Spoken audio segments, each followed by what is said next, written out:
natukene Itaalia pärast. Sex, very sex. Kallised. Love it. I love it. Oh, see you stripping there, oh my gosh. Okei, sa võidad. Tere tulemast järjekordses Johanna Kokandusnurk emmega episoodi ja tänane episood on siis natukene teistmoodi, et kui me muidu oleme teinud selliseid mingeid, kuidas ma ütlen siis, proovinud sellise tervisliku suunaga läheneda, ma ei ütle, et tänased toidud ei ole kuidagimoodi tervislikud, et see on kindlasti mitmeti vaadatav, aga ühesõnaga tänane see nii-öelda teatepulk on emme käes, ehk siis järjekordselt jälle minu käes. Järjekordselt emme käes, et meile mingeid vahvaid retsepte siis välja pakkuda. Nii et äkki sa siis juhatad sisse, mis me täna teeme? No rõhk on sõnal kiire, kiire valmistus ja siis natukene Itaalia pärast. Ja et teeme ühe siukse itaaliapärase soolase roa ja siis magusa ka, et kui kutsuda külalisi külla, et siis on siuksed head väiksed suubisted võtta nii soolast kui magusat. Okei, hästi. Kas me lähme protsessi käigus või räägime kohe ära, millest me alustame? No me alustame, kõigepealt me teeme need, mis selle nimi nüüd on? Kookoshelbe küpsiseid. Et ikkagi proovime nii-öelda seda tervislikku viisi kasutada, et nisujahu asemel kasutame mandlijahu või asemel kasutame kookosrasva, valge suhkru asemel kasutame pruunisuhkurt ja siis kui need paneme küpsema, siis teeme soolase sellise suupisteroa, kuhu me siis paneme ciabattale, teeme sellised mozzarella ja serrano singiga sellised head sellise pealiskatte ja siis sinna juurde siis nii-öelda tipikastme asemel siis tuleb ploomichatni. Selge. Ja ma kujutan ette, et sõpradega mingisugune mõnus filmiõhtu või midagi, pokaalike veini võib-olla kõrvale ja... Jah, just, ja kohvitee kõrvale need küpsised näksida ja suurepärane. Ja ma arvan, et maksimum võtab aega, ütleme, mõlema asja tegemiseks pool tundi. Okei, no selge, aga hakkame siis kõigepealt kookoshelbe küpsistest pihta. Nii, meil on siin siis 350 grammi kookoshelbeid, on ju? Nüüd sa paned 50 grammi pruunisuhkurt, jah? Siis me juba sulatasime ära 25 grammi kookosrasva. Läheb 1 supilusikas mandlijahu, 1 muna ja oota, midagi oli veel, midagi mul on nimed. Küpsetuspulber, mis sa just paned. Ja. Palju seda läheb? Seda läheb pool supilusikat. See oli päris palju. Pool. Okei. Supilusikat, mitte teelusikat. Okei, no ühesõnaga segame kõik asjad siia kokku.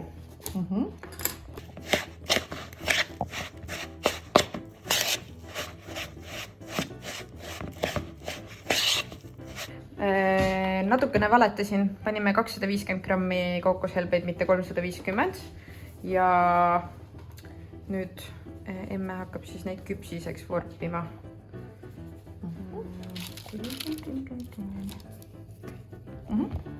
Ja ahi soojeneb meil juba 175 kraadi ja siis 10 minutiks ahju ja ongi kookosküpsised valmis. Jääb kokku? Jääb küll. Teed siuksed väiksed ampsud? Jah. Mõnna.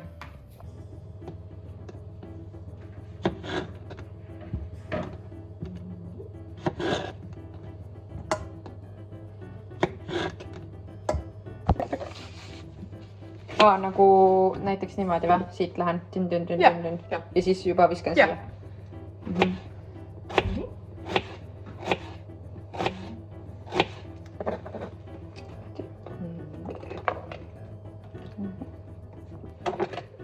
Ma arvan, et selle kõik võid ära lõigata. Ka mingid sellised viilud või? Või pean peenemaks tegema? Koos nende teradega on ju võisin panna? mis sees olid? No jah. Ei võinud või? No, las ta olla. Nii, me otsustasime siis nad ikkagi natukene lapikumaks nii-öelda teha. No küpsise kuju ikka. Et küpsise kuju. Ja lähevad ahju siis 10 minutiks. Just. Ja mina juba vahepeal hakkasin ploomi chutney jaoks siin asju puhastama. Siia sai siis 5 kollast ploomi, 1 väike sibul ja pool sellist, umbes nii suur, ma ei tea, kas siit kaamerapildis näha on, aga ühesõnaga tšillikauna siia sisse sai ka hakitud. Sellega me teeme nüüd sellist asja, et siin on siis 5 ploomi puhastatud, siin on sibul, siin on tšilli, sellest sai vist juba rääkisin. Just rääksin, jah. Nüüd paneme siia natukene oliivõli põhja. Vett me ei pane, sellepärast, et sellest ploomist hakkab tulema see oma siuke happeline vedelik ja sutsukene pruuni suhkurt ja soola. Okei. Et ja siis pärast seda nii-öelda soola saab veel juurde panna, kui on enam-vähem siuke valmista, et siis me maitseme, et kas on vaja soola juurde või ei ole. Selge. Ja sa ütlesid ennem, et 20 minutit kuskil see siin podiseb siis? Jah. Oi. Ühesõnaga, siin on üritus. Happening. Ja ma panen veel väiksema peale. Liit on must. I'm sorry.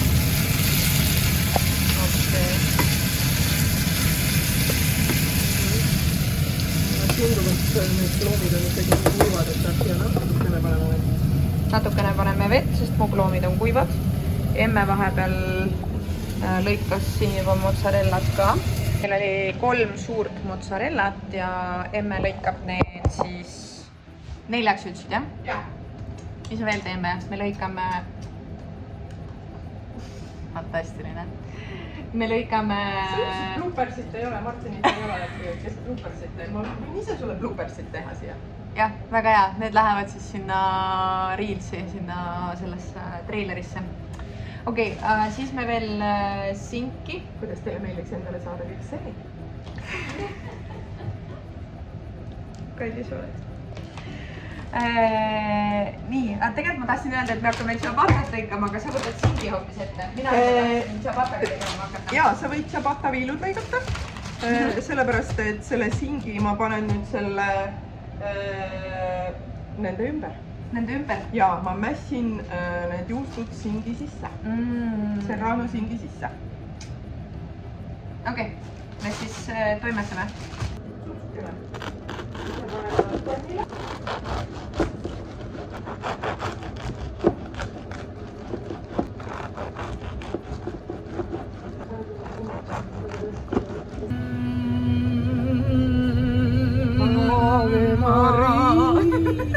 Ma võtan 4 maha.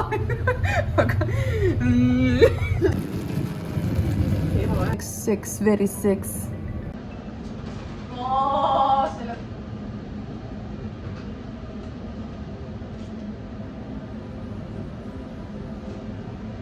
tõstan see ülesse. Vaata, et sa ennast ei kõrveta. Susanna. Ja kui kõrvetad, siis omal vastutusel. Jah, mina ei vastu. Või kõrvetage Raffaello. Jaa, Raffaello täiega. Nüüd leiavad mingi koht, kuhu me saame need panna. Pane sinna ploomide kõrvale praegu.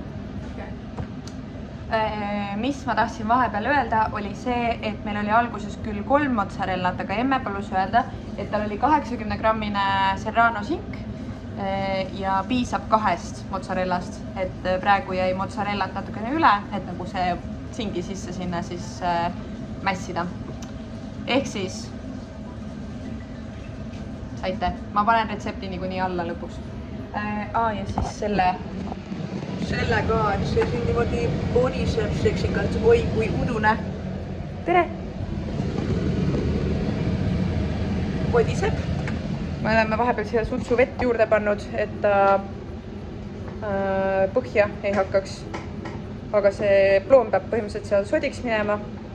Ja jah.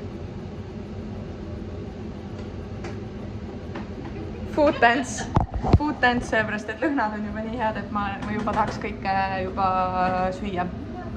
Sina ka tahad ja meil on väike taustajõud siin. Nii, emme võttis prillid ära, nüüd läheb millekski oluliseks. Läks uduseks või? Jaa. Nüüd ei ole vaja enam retsepti lugeda. Ei ole vaja retsepti lugeda, jah. Ülejäänud tuleb peast. Ei naera! Saage ka 40, siis läheb silmanägemine ja kõik muud asjad õksi. Nii. Emme proovis seda chutnit, ütles, et on liiga chilline ja paneme siia, kas see pruun suhkur siis nagu tasakaalustab seda veits või? Jaa. Paneme suhkurt siia chutni sisse juurde, et seda... Sest no tegelikult pidi nagu sibula magusus. Sibula on küll kibe, aga ta on ka, kui sibula ära küpsetada, siis ta on magusa maitsega. Et siis oleks pidanud see sibul natukene nagu tasakaalustama seda. Aga noh, selles mõttes, et chutni peabki olema veits terav ja siis seda ploomi happesust ja kõike seda veel sinna juurde siis kindlasti. Ma juba ootan.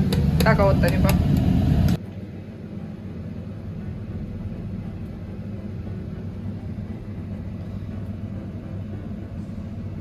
Seda õli nüüd paneme selle jaoks, et me panni peale ei peaks panema õli. Praeme nad soojaks või? Jaa, praeme soojaks, et see on siuke soe suupiste. Et sisuliselt...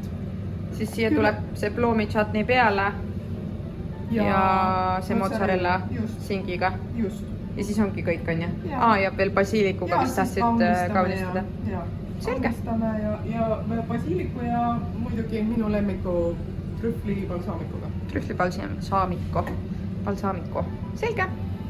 Jällegist mu köök on fantastiline ja kogu see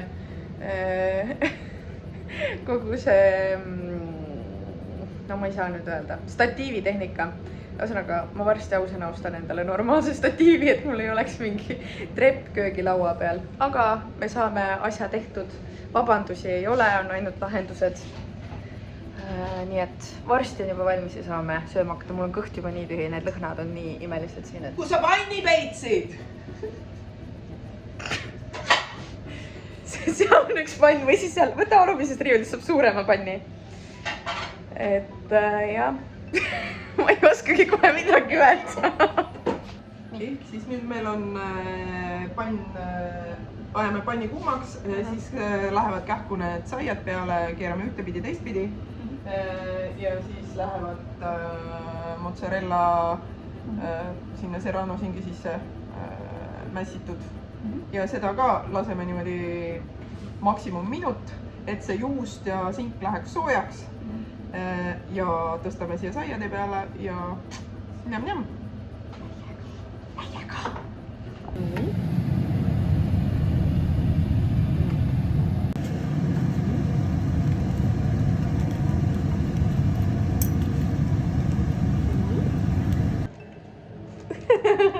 Väga armas. Nii. Sa ütlesid, et panen nagu äärde siis, jah? Jah. Niimoodi või? Otsa peale, jah? Nii. Võta jah siukest paksemat niimoodi. Oh my god, see lõhna. See basiiliku lõht siin juures nüüd veel. Love it. I love it. Love.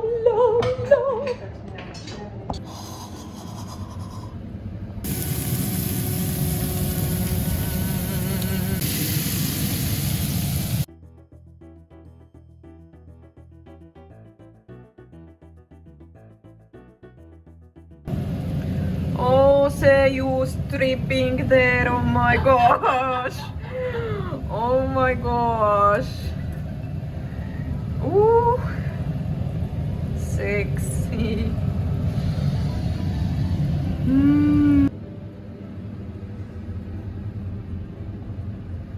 Lemmikuustisosa trühvli balsaamiko. Oh.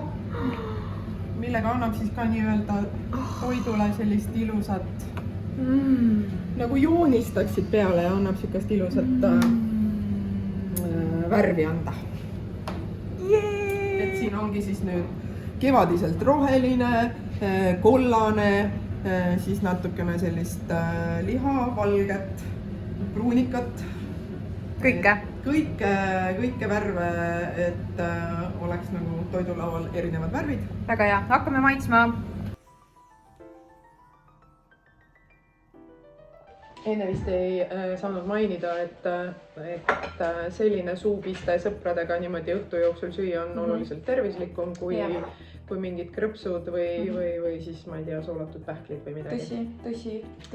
Pluss nad on toitvamad ja mis ma, sina võid juba sööma hakata, mis ma veel ütleks, et kes on nagu suur basiilika austaja, siis võib täitsa basiiliku põõsa siia juurde võtta ja siis või siis siit garneeringust ära süüa, eks ole. Et ja siis magusad küpsist peale ja... Väga hea, nii hakkame maitsma. Ma võtan siit kohe. Ma ei teagi, mis see järjekorras. Mina olen basiiliku austaja.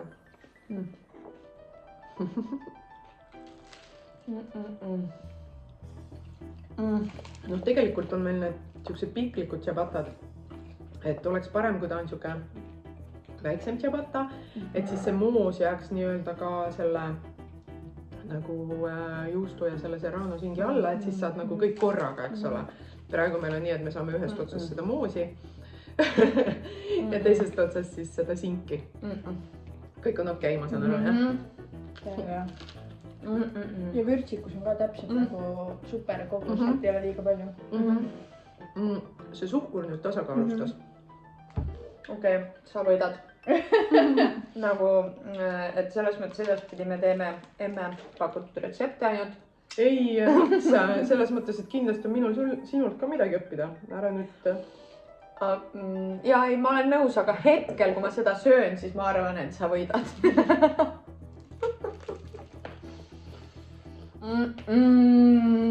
Ma ei arvanud, et me võistleme milleski. Mina võidan ka, sest et sina võidad. I win! Oh my gosh, see on tõesti väga hea. Nii. Muidugi ka näiteks siia juurde võib-olla neid siukseid väikseid ploomtomateid panna. Et need annavad ka, et noh, lihtsalt veel niimoodi peale näksida ploomtomatit. Oleks nagu päris hea siia nagu saia kõrvale. Kui on soovi, kui ei ole, lihtsalt valiku võimalus. Okei, nii, aga proovime küpsiseid ka. Need on nüüd jahtunud natuke aega. Tegelikult püsib ikkagi koos. Püsib ilusti koos, jah. Aga pudisevad kõvasti. Aga noh, küpsis peabki olema selline krõbe ja pudisev. Ei ole liiga magus. Me panime vähe suhkurt panime. Aga nagu piisavalt on varust. Just, sest minu meelest see kookosrasv on omaette juba nagu natukene siuke magusamapoolne. Kookoshelbed omaette on magusamapoolsed. Täiega Raffaello laks. Nii, jah. Et ja noh, või not, eks ole, panna siia ka nii nagu Raffaellol see mandel on, kooritud mandel siia sisse. Miks mitte, eks ole? Seda enam see mandlijahu sobis siia sisse. Ja, just. Et kui siin oleks olnud nisujahu, siis nisujahu nagu seoks teda veits paremini. Aga ma olen nõus selle ohverduse tegema, sest et tõesti, noh, selles mõttes ta ei pudise, ta ikkagi nagu, et ta ei lagune täiesti koos, ta pudiseb, aga ta ei lagune täiesti koos. Just. Ja lihtsalt, no tõesti nagu maitseb väga-väga hästi. Ja ei ole nagu liiga rammus või kuidagi selline liiga tainane või midagi sellist. Okei, no vahva. Me oleme siis ühel pool. Susanna kiitis ka heaks, jah? Jaa. Yes, väga hea. Ühesõnaga, aitäh, et sa meid vaatasid. Ikka jälgi, et sa järjepidevalt näeksid minu kanalil uusi videoid, mis tuleb, sest et me kindlasti emmega seda jätkame. Ja aitäh, et siia jõudnud. Kui sa midagi järgi proovid, siis jaga kindlasti minuga ka. Oleks väga vahva näha, mis teie teete. Järgmiseks korraks mul on sinule niuke väike ettepanek, et sa küll ütlesid, et emme võidab ja see emme ikka teeb, on ju. Aga nüüd, kui sa homme reisile lähed, et äkki see sihtkoht, kuhu sa lähed, äkki sa paned sealt midagi väga lahedat kõrva taha ja siis proovime seda näiteks järgi teha. Päris kõrged ootused, aga vaatame, mis teha annab. Hästi, olgu, aga aitäh ja tšau!